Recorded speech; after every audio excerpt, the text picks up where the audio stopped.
So guys, tara guys, pakitaan mo sa iyang chat. Kinsa man ni? Jewel, kani. Dalangin ko para sa iyo na register kita ngayon sa aming official website ito online ko.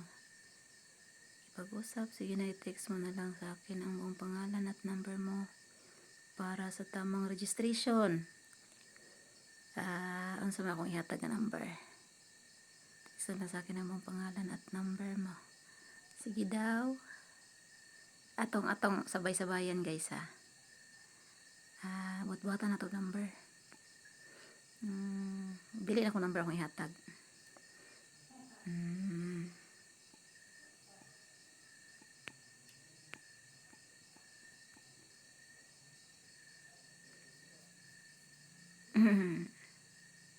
Tripan na to, tripan. Kinsa kay ni?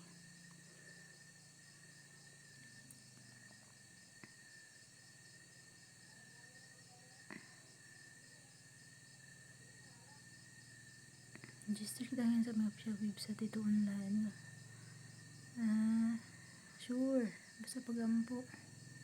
Atong miskulan guys.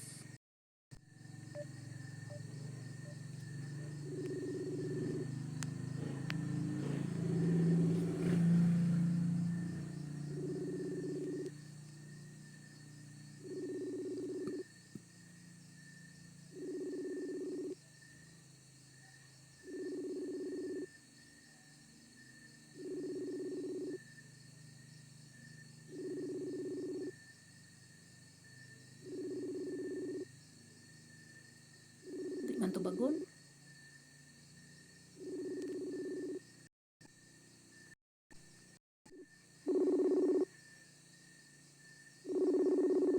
Di man to bagon guys.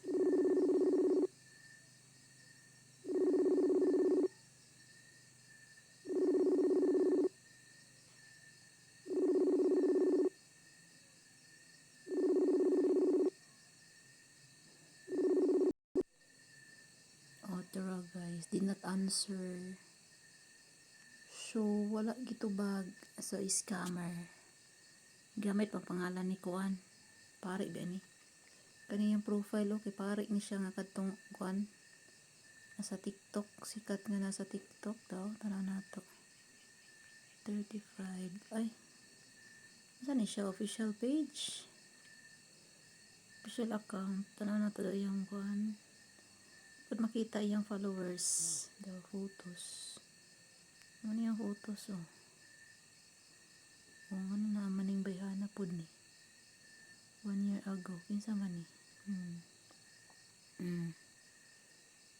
May mga picture. Yes, siro na yung pagumangkon. Saan ni siya? May makita. Sige na ibabuan. May makita nga profile. Mga albums. Siguro screenshots ranigikan sa video ni father. Kidagan manikon si father. Mga videos. The rest, ang pictures, kanina makita guys. So, anak na siya. Wala na yung picture ni father. Mura to. Pinakauna. Kaya the friend ko ano niya. So, gamit niyang profile, picture ni father. Kani nga mga picture, gikan ni sa kadtong mga videos ni father nga nagahumili siya.